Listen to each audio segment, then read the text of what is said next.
ಗಳಾಗಿರತಕ್ಕಂತಹ ಶ್ರೀಮಠ್ ಟೀಕಾಗತ್ಪಾದರ ಮಧ್ಯಾರಾಧನಾ ಮಹೋತ್ಸವ ತನ್ನಿಮಿತ್ತಕವಾಗಿ ವಾಕ್ಶುದ್ಧಿಗಾಗಿ 2 ಮಾತುಗಳನ್ನು ಹೇಳಲಿಕ್ಕೆ, ಗುರುಗಳ ಅನುಗ್ರಹ ಮೇರೆಗೆ 2 ಮಾತುಗಳನ್ನು ಹೇಳಲಿಕ್ಕೆ ಪ್ರಯತ್ನವನ್ನು ಮಾಡ್ತಾ ಇದ್ದೇನೆ. ಮಾದನೂರು ವಿಷ್ಣುತೀರ್ಥ ಶ್ರೀಪಾದಂಗಳವರು ರಚನೆ ಮಾಡಿರತಕ್ಕಂತಹ ಯಾವ ಶ್ರೀಮನ್ ನ್ಯಾಯಸುಧ ಸ್ತುತಿ ಅಂತ ಇದೆ, ಅದರಲ್ಲಿ ಬರತಕ್ಕಂತಹ ಒಂದು ಪದ್ಯವನ್ನು ಮಾತ್ರ ನಾನು ತಿಳಿಸಲಿಕ್ಕೆ ಪ್ರಯತ್ನ ಮಾಡ್ತೇನೆ.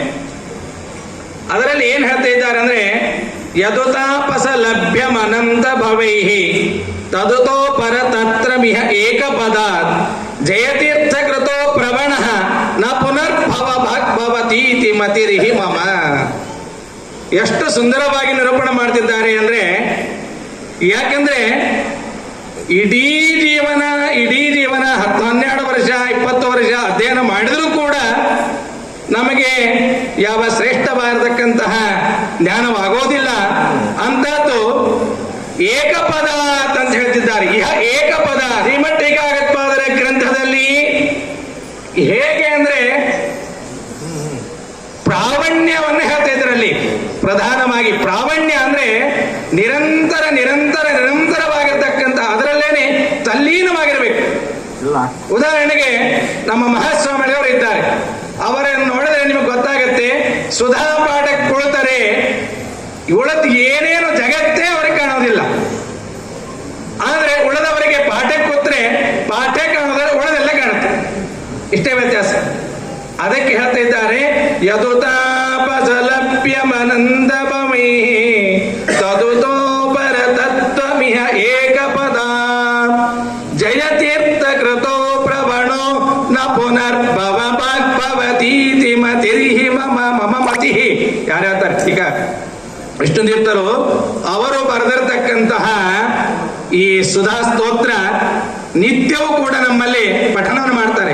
ಕಾರಣ ಅವರು 4 ಆಶ್ರಮಗಳನ್ನ ಮಾಡಿದಂಥವ್ರು, ಬ್ರಹ್ಮಚರ್ಯ, ಗೃಹಸ್ಥ, ವಾನಪ್ರಸ್ಥ, ಸನ್ಯಾಸ. ದೊಡ್ಡವರು ಬರೆದಿರತಕ್ಕಂತಹ ಒಂದು ಮಾತುಗಳು ಅರಿತುಕೊಳ್ಳಬೇಕಾದ್ರೆ ಜೀವನವನ್ನೇ ಸವಿಸಬೇಕಾಗತ್ತೆ. ನಾವೆಲ್ಲ ಪ್ರದಕ್ಷಿಣೆ ಹಾಕ್ತೇವೆ, ಅದು ಮಾಡ್ತೇವೆ, ಇದು ಮಾಡ್ತೇವೆ, ಸೇವೆ ಮಾಡ್ತೇವೆ. ಆದರೆ ಈ ಗುರುಗಳಲ್ಲಿ ಒಂದು ಶ್ರದ್ಧಾ ಭಕ್ತಿ ಬರಬೇಕಾದ್ರೆ ಅದು ಸಹಜವಾಗಿ ಬರ್ಲಿಕ್ಕೆ ಶಕ್ಯವೇ ಇಲ್ಲ. ಆ ಮಾತು ಅವರು ಬರೆದಿರ್ತಕ್ಕಂತಹ ಶ್ರೀಮನ್ ನ್ಯಾಯಸುಧ ಇಷ್ಟು ವರ್ಷವಾದರೂ ಕೂಡ ಇನ್ನೂ ಜಗತ್ತಿನಲ್ಲಿ ಇವತ್ತಿನ ದಿವಸ ಅವರು ಸುಧಾ ಪಂಡಿತರು ಅಂತ ಹೇಳಿದ್ರೆ ಮನುಷ್ಯ ದೂರಿಂದ ನಮಸ್ಕಾರ ಮಾಡ್ತಾನೆ. ಯಾಕೆಂದ್ರೆ ಆ ಗ್ರಂಥಕ್ಕೆ ಓದಿದವರಿಗೆ ಇಷ್ಟು ಮಹತ್ವ ಅಂದ್ರೆ ಬರೆದವರಿಗೆ ಎಷ್ಟು ಮಹತ್ವ ಇರ್ಲಿಕ್ಕಿಲ್ಲ ರೀ. ಆದ್ರೆ ಅವರು ಮಾತ್ರ ಎಂದೋ ನಾನು ಬರೆದಿದ್ದೇನೆ, ನಾ ಹಾಗಿದ್ದೇನೆ, ನೀ ಏನೂ ಇಲ್ಲ. ಆದ್ರೆ ಅವ್ರೇನ್ ಹೇಳ್ತಾರೆ, ಪರಂ ಶ್ರೀಮತ್ ಪೂರ್ಣ ಪ್ರಮದಿ ಗುರುಗಾರುಣ್ಯ ಸರಣಿ ಪ್ರಪನ್ನ ಮನ್ಯಸ್ಮಃ ಕಿಮಪಿ ಜಪದಂತೋನುಭವದ.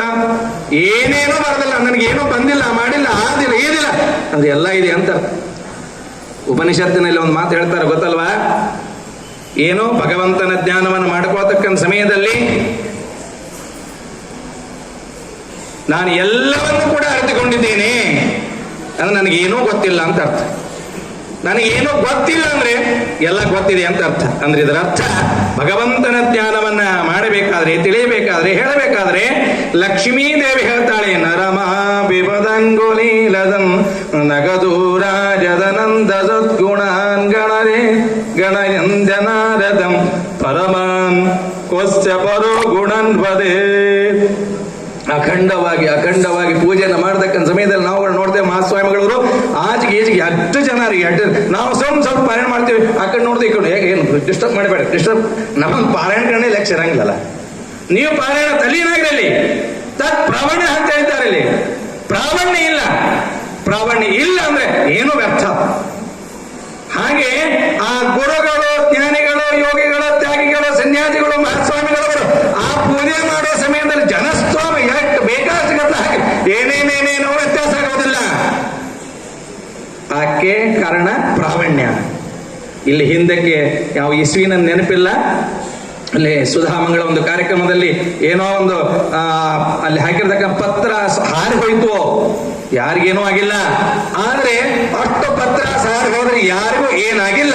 ಆದ್ರೆ ಮಹಾಸ್ವಾಮಿಗಳವರು ರಾಮದೇವರನ್ನ ಬಿಟ್ಟು ಈ ಕಡೆ ಸರಿಲಿಲ್ಲ. ಯಾಕೆ? ಪ್ರಾಮಾಣ್ಯ. ಕಾರಣ ಇಷ್ಟೇ, ನಾನು ರಾಮದೇವರ ಪೂಜೆ ಮಾಡೋ ಸಮಯದಲ್ಲಿ ಅವರ ಮೇಲೆ ಅಖಂಡವಾದಕ್ಕಂತ ಭಕ್ತಿ ಶ್ರದ್ಧೆಯಿಂದ ಇದ್ದೇನೆಂದ್ರೆ ನನ್ನ ಭಕ್ತರಿಗೆ ಏನೇನೂ ಆಗೋದಿಲ್ಲ ಅನ್ನತಕ್ಕಂಥ ಅಖಂಡವಾದ ಭಕ್ತಿ ಏನಿದೆ ಅದು ಪ್ರಾಮಾಣ್ಯ ತೋರಿಸುತ್ತದೆ. ಅದಕ್ಕಾಗಿ ಹೇಳ್ತಿದ್ದಾರೆ, ಜಯತೀರ್ಥ ಕೃತೋ ಪ್ರವಣ ನ ಪುನರ್ಭವ ಭಾಗ್ಭವತಿ ಮತಿರಿಹಿ ಮಮ ಅಂತೇಳಿ ಆ ಮಹಾಸ್ವಾಮಿಗಳು ನಿತ್ಯ 2 ಕಾಸಿರಲಿ ಎಷ್ಟು ಬೇಕಾದಷ್ಟು ಉಪವಾಸವಿರಲಿ ಪಾಠ ಒಂದು ದಿನ ಬಿಡಲ್ಲ. ಯಾಕೆ? ಅದ್ರ ಪ್ರಾವಣ್ಯ. ಅದಕ್ಕಾಗಿ ಅವರ ರುಚಿ ಇರ್ಬೇಕ್ರಿ. ನಮಗೆ ರುಚಿ ಇರುತ್ತೆ. ಊಟ ಕೂತಾಗ ಯಾರು ಏನ ಮಾತ್ರ ಸುಮ್ಮನೆ ಊಟ ಆಗಿಲ್ಲ ಮೊದಲ ಅವ್ರು ಊಟದ ಪಟ್ಟಿ ಎದ್ದು ಬಿಡೋದು ಗೊತ್ತಾಗ ಬಂದಿದ್ದಾರೆ. ಇಲ್ಲಿ ಅಖಂಡವಾರತಕ್ಕಂಥ ಕಾರಣ ಅದನ್ನೇ ಹೇಳ್ತಾರೆ. ಇದು ಬರಬೇಕಾದ್ರೆ ಯದುತಾಪಸಲಭ್ಯ ಅನಂತ ಪವೈಹಿ, 1 ದಿವಸ ಅಲ್ಲ 2 ದಿವಸ ಅಲ್ಲ, ಅನೇಕ ವರ್ಷಗಳ ಪುಣ್ಯ ಪ್ರಜೆ ಇದ್ರೆ ಮಾತ್ರ ಅದು ಬರ್ಲಿಕ್ಕೆ ಶಕ್ಯವಿದೆ, ಇಲ್ಲದೇ ಇದ್ರೆ ಇಲ್ಲ. ಹೌದ್ರಿ, ಇದೆಲ್ಲ ಹೇಳಿದ್ದು ಈ ಜಯತೀರ್ಥರ ಕೃತಿಯಲ್ಲಿ ಒಂದೇ ಒಂದು ವಾಕ್ಯದಿಂದ ಆಗ್ತಿದ್ರೆ ಇವೆಲ್ಲ ಜ್ಞಾನ, ಭಕ್ತಿ, ವೈರಾಗ್ಯ ಇವೆಲ್ಲ ಹೇಗೆ ಬರ್ಲಿಕ್ಕೆ ಆಗತ್ತೆ ಅಂತಂದ್ರೆ, ಸಾಧಾರಣವಾಗಿ ಭಾರಿ ದೊಡ್ಡ ಶ್ರೀಮಂತರಿದ್ರೆ ಅವ್ರು ನಮಗೆ ಹಣ ಕೊಡ್ತಾರೆ, ಅವ್ರ ಹತ್ರ ಹೋಗ್ಬೇಕು. ಅವರೇ ಬಡವರಿದ್ರೆ ಅವ್ರ ಹತ್ರ ಏನ್ ಪ್ರಯೋಜನ? ಅಲ್ಲಿ ಹೋಗಿ ಕೇಳ್ಬೇಕು, ಅವ್ರ ಹತ್ರ ಹೋಗ್ತೇವೆ, ಅವರೇ ಏನೂ ಇಲ್ಲ ಅಂತ ಹೇಳ್ಬಿಡ್ತಿರಲ್ಲ. ಹಾಗೆ ಇವರ ವಾಕ್ಯದಲ್ಲಿ ಓದಿ ನಮಗೆ ವೈರಾಗ್ಯ ಹೇಗೆ ಬರ್ಲಿಕ್ಕೆ ಶಕ್ಯದೆ? ಅವರು ದೊಂಡೋಪಂತರು, ಮಹಾನುಭಾವರು, ದೊಡ್ಡ ರಾಜರು, ಮಹಾರಾಜರು, ಚಕ್ರವರ್ತಿಗಳು, ಬಂಗಾರ ತಾಡದಲ್ಲಿ ಊಟವನ್ನು ಮಾಡದಂತವರು. ಅವರಿಗೆ ವೈರಾಗ್ಯ ಇಲ್ಲ. ನಮಗೇನು ಅವ್ರ ವಾಕ್ಯದಿಂದ ವೈರಾಗ್ಯ ಬರುತ್ತೆ ಅಂದ್ರೆ, ನ್ಯಸ್ತಾಶೇಷೋ ಯತಿರಯಮಭೋ ಸೈಮಲೋಕೆ ವಿರಕ್ತಿ ಕಾಂತಾಯುಕ್ಮೆ ಕನಕವಲನೆ ಚರ್ವಶೇಷ ಪ್ರತೀಕೆ ನ್ಯಸ್ತಾಶೇಷೋ ಯತಿರಯಮಭೋ ಶೈವಲೋಕೆ ವಿರಕ್ತಿ. ಕೇವಲ ಗುರುಗಳ ಶಕ್ತಿ ಹೇಗಿರುತ್ತೆ ಅಂದ್ರೆ, ಆ ಒಂದು ಬಾರಿ ಕುದುರೆ ಮೇಲೆ ಬಂದು ಕೊಳತು ನೀರು ಕುಡಿಯೋ ಸಮಯದಲ್ಲಿ ಕೆಂಪಚುಪ್ಪರೋದೇ ಅಂದಿತ್ತು ಗುರುಗಳು. ನಮ್ಗೆ 2 ಸಲ ಅಂದಿಲ್ರಿ, 2 ಸಲ ಅಂದಿಲ್ಲ. ತಿರ್ಗಾ ಸ್ವಲ್ಪ ಅನ್ಶೋತೇವೆ, ಬರ್ತೀವಿ, ಕೊಡ್ತೀವಿ ಅಷ್ಟೇ. ಆದ್ರೆ ಅದು ಏನೇನು ವ್ಯತ್ಯಾಸ ಆಗೋದಿಲ್ಲ. ಯಾಕೆ? ಸುಮುಹೂರ್ತೆ ಸಾವಧಾನ್ ರೀ ಆಚಾರ್ಯ ಇಲ್ಲ. ಸ್ವಾಮಿಗಳು ಇದ್ದಾರೆ, ಮದುವೆಯಲ್ಲಿ ಮಾಡಿಸ್ಕೊತಾರೆ, ಏನು ಅಂತ ತಿಳ್ಕೊಬೇಡ್ರಿ, ಮದುವೆ ಏನಿಲ್ಲ, ಎಲ್ಲರಿಗೂ ಕೂಡ ಸ್ವಾಮಿಗಳು ಹೇಳ್ತಾರೆ ಸಾವಧಾನ್.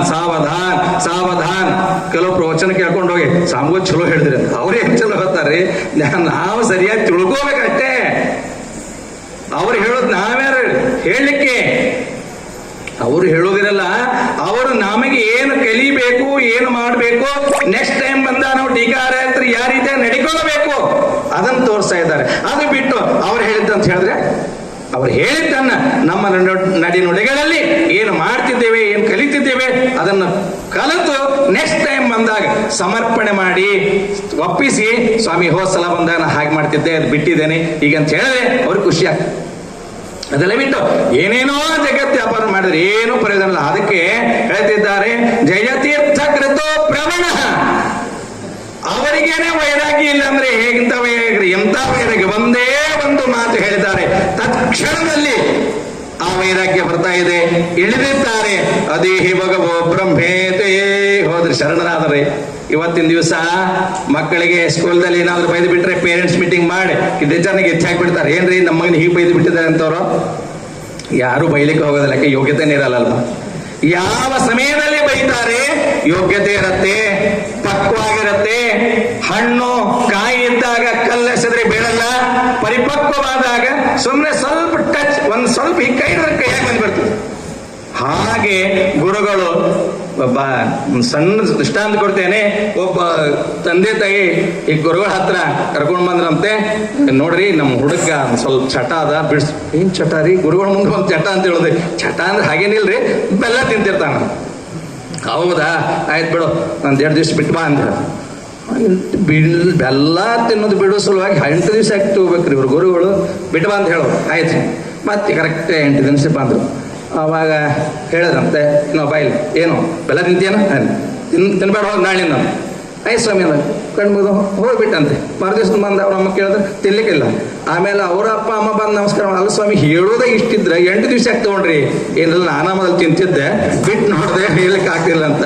ಅವಾಗ ನಾ ಬಿಟ್ಟೆ, ಆಮೇಲೆ ನಂದಿತ್ತು ಅಮ್ಗೆ ಹೇಳಿದೆ. ಅಂದ್ರೆ ಹೇಳಬೇಕಾದ್ರೆ 100 ಗುಣ ನಮ್ಮಲ್ಲಿ ಇರಬೇಕಾಗ್ತದೆ ಎಂಬುದನ್ನ ಇಲ್ಲಿ ತಿಳಿಸಿದ್ರೆ. ಹಾಗೆ ಟೀಕಾಗತ್ಪಾದರ ಒಂದು ಮಾತು ಅರಿತುಕೊಳ್ಳಬೇಕಾದ್ರೆ ಮಹಾನುಭಾವರು ಹೇಳ್ತಿದ್ದಾರೆ, ಒಂದೇ ಒಂದು ಮಾತು ಅದು ಅರಿತುಕೊಳ್ಳಬೇಕಾದ್ರೆ ನಾವಿಷ್ಟೆಲ್ಲ ಬರ್ತೀವ್ರಿ. ಇವತ್ತಿನ ದಿವಸ ಸುಮಾರು ಊಟಕ್ಕೆ ಒಂದು 10,000 ಜನ 15,000 ಜನ ಆಗಿರ್ಬೋದು. ಆದ್ರೆ ಪಾಠಕ್ಕೆ ಎಷ್ಟು ಜನ ಐತ್ರಿ? ಆಗಲ್ಲ. ಅಲ್ಲ ಅದು ಕೂಡ ನಮ್ಮ ಸ್ವಾಮಿಗಳವರು ಪಾಠಕ್ಕಂತ ಇದ್ದೇ ಇರ್ತಾರೆ. 150 ಹುಡುಗರೇ ಇರ್ತಾವೆ, ಗೃಹಸ್ಥರು ಎಲ್ಲ ಕೂತಿರ್ತಾರೆ, ಪರವಾಗಿಲ್ಲ. ಆದ್ರೆ ಹೇಳೋ ತಾತ್ಪರ್ಯ ಅದು ಬರಬೇಕಾದ್ರೆ ಅದು ತಾಪಸ ಲಭ್ಯ ಅನಂತ ಭವೈಹಿ ತದು ತೋಪರ ತತ್ವಮಿಹ ಏಕ ಪದಾಜಯ ತೀರ್ಥ ಕೃತೋ ಪ್ರವಣ ನ ಪುನರ್ಭವ ಭವತಿ ಮತಿರಿಹಿ ಮಮ. ಒಂದೇ ಒಂದು ವಾಕ್ಯ ಓದಬೇಕು, ಇನ್ನು ಮುಂದೆ ಸಲ ಬಂದಾಗ ಗುರುಗಳ ಪಾಠ ಕೂತ್ಕೊಳ್ಬೇಕು. ಅಂದ್ರೆ ನಮ್ಮ ನಿಜ ಪುನರಾವರ್ತತೆ ಅವನ ಪುರಕ್ಕೆ ಪೋದ ಜನರು ಒಮ್ಮೆಗಂದು ಹಿಂದಿರುಗರು. ಅಲ್ಲಿ ಹೋದ್ರೆ ತಿರುಗಿಲ್ಲ, ಅದಕ್ಕೆ ನಾವು ಬರ್ಲಿಕ್ಕೆ ಮನಸ್ಸಿಲ್ಲ. ನಮ್ಗೆ ಅದಕ್ಕೆ ಪ್ರೋಗ್ರಾಮ್ ಹಾಕೋತಿರ್ತೀವಲ್ರಿ, ನೆಕ್ಸ್ಟ್ ಎಲ್ಲ ಯಾತ್ರಾಕ್ ಹೋಗ್ಬೇಕಾದ್ರೆ 15 ದಿವಸದ್ದು 8 ದಿವಸ ಏನೋ ಪ್ಯಾಕೇಜ್ ಇರ್ತದ, ಹೋಗಿ ಬರ್ತೀವಿ. ಹಾಗೆ ಮೋಕ್ಷಕ್ಕೆ ಹೋಗ್ಬೇಕಾದ್ರೆ ನಾರದ ಬಂದ್ ಕೇಳಂತೆ ನೀ ಮೋಕ್ಷವ ಎಂದ್ ರಿಟರ್ನ್ ಬರ್ತೀವಿ. ರಿಟರ್ನ್ ಇಲ್ಲ, ಹಂಗಾರೆ ಬರೋದು ಬೇಡ. ಮೋಕ್ಷಕ್ಕೆ ಹಾರು ಕೂಡ ತಯಾರ ಇಲ್ಲ. ಆದ್ರೆ ನಮ್ಮ ಮಹಾಸ್ವಾಮಿಗಳವರು ಪರಮಾನುಗ್ರಹಿದ್ರೆ ಎಲ್ಲರೂ ಕೂಡ ಹೋಗ್ಲಿಕ್ಕೆ ಶಕ್ಯವಿದೆ. ಯಾವಾಗ ಅಂದ್ರ ಶ್ರೀಮದ್ ಟೀಕಾಗತ್ಪಾದರ ಅದ್ಭುತವಾದಕ್ಕಂತಹ ಮಹಿಮೆ ಗರಿಮೆ, ಅವರ ತ್ಯಾಗ, ಅವರ ವೈರಾಗ್ಯ ಏನಿತ್ತು ಎಲ್ಲವೂ ಕೂಡ ಶೈವಲೋಕೆ ವಿರಕ್ತಿ. ಯಾವಾಗ ವೈರಾಗ್ಯ ಅಂತಾರೆ ಎಲ್ಲ ಇದ್ದು ಬಿಟ್ಟಾಗ ಅಭಾವ ವೈರಾಗ್ಯ ಬರೀ ಏನೂ ಇಲ್ಲ. ಇವತ್ತು ನೋಡ್ರಿ ನಾವೆಲ್ಲ ವೃತ್ತತೆ ತಿಂತೀವಿ ಅಂದ್ರೆ ವೃತ್ತತೆ ಮಾಡಿದ್ರೆ ತಿಂತೀರಿ, ಮತ್ತೇನ್ ಮಾಡ್ಲಿಕ್ಕಾಗತ್ತೆ? ಆದ್ರೆ ಮನೆಯಲ್ಲೇನೆ ಬೇಕಾದಷ್ಟು ಪದಾರ್ಥಗಳು ಇದ್ರೂ ಕೂಡ ನಾವು ತಿನ್ಲಿಲ್ಲ ಉಣ್ಲಿಲ್ಲ ಅಂದ್ರೆ ಅದು ನಿಜವಾರತಕ್ಕಂಥ ವೈರಾಗ್ಯ ಎಂಬತಕ್ಕ ಮಾತನ್ನು ಹೇಳ್ತಿದ್ದಾರೆ. ಆದ್ದರಿಂದ ಶ್ರೀಮದ್ ಟೀಕಾಗತ್ಪಾದರ ಒಂದು ಮಾತುಗಳಲ್ಲಿ ಇಷ್ಟು ಶಕ್ತಿ ಇದೆ. ಅವನು ಪರಿಪೂರ್ಣವಾದಕ್ಕಂಥ ಅತ್ಯಂತ ಆ ಮಾತಿನಿಂದಲೇನೆ ನಾವು ವೈರಾಗ್ಯವನ್ನು ತಾಳ್ಲಿಕ್ಕೆ, ಅದು ಕೂಡ ಕಂಡವರಿಂದ ಹೋಗ್ಲಿಕ್ಕಿಲ್ಲ, ಗುರುಗಳ ದ್ವಾರ. ಸತಾಂ ಪ್ರಸಂಗಾತ್ ಮಮ ವೀರ್ಯ ಸಂಪದೋ ಭವಂತಿ ಹೃತ್ಕರ್ಣ ರಸಾಯನಾತ್ಕತಾಃ ತಜ್ಜೋಷಣಾತ್ ಆಶು ಅಪವರ್ಗವತ್ಮನಿ ಶ್ರದ್ಧಾವತಿ ಭಕ್ತಿರನುಕ್ರಮಿಷ್ಯತಿ. ಯಾವಾಗ ಸಜ್ಜನ ಸಹವಾಸವಾಯಿತೋ ಆವಾಗ, ಹೌದಲ್ಲ? ಒಪ್ತಿರಿಲ್ಲ? ಇಷ್ಟೆಲ್ಲ ಜನ ಇವತ್ತು ನೀವು ಬರ್ಲಿಕ್ಕೆ ಕೂಡ್ಲಿಕ್ಕೆ ಕೇಳಲಿಕ್ಕೆ ಕಾರಣ ಏನು? ಗುರುಗಳು ಅವತ್ತು ಹೇಳಿದ್ರಿ, ಏನ್ ಮಾಡ್ತಿರೋ ಹುಚ್ಚುಕೊಡ್ರ, ಇಲ್ಲಿ ಬರ್ರಿ ಗುರುಗಳು ಪ್ರದಕ್ಷಿಣೆ ಮಾಡ್ರಿ, ಪ್ರವಚನ ಕೇಳ್ರಿ, ಮಾರ್ಗದಲ್ಲಿ ಸನ್ಮಾರ್ಗದಲ್ಲಿ ಇರಿ ಅಂತ ಹೇಳಿದ್ದು ಇವರು ಮಾತನ ಬ್ರಹ್ಮ ಕಪಿಲ ನಾಮಕ ಪರಮಾತ್ಮ ನಮ್ಮೆಲ್ಲರೂ ಕೂಡ ಹೇಳಿದ್ದು ತೃತೀಯಸ್ಕಂದದಲ್ಲಿ ನೆನಪಿಗೆ ತರ್ತಾ ಇದೆ ಅಂತ ನಮ್ಗೆಲ್ಲರೂ ಗೊತ್ತಿದ್ದ ವಿಷಯ. ಅದು ಬಂತು, ಗುರುಗಳ ಅನುಗ್ರಹವಾಯಿತು, ಆವಾಗ ಮಾತ್ರ ಸನ್ಮಾರ್ಗದಲ್ಲಿ ಬರ್ತೇವೆ. ಇಲ್ಲದೇ ಇದ್ರೆ ಇಲ್ಲ ಅನ್ನತಕ್ಕಂಥ ಮಾತನ್ನು ಹೇಳ್ತಾರೆ.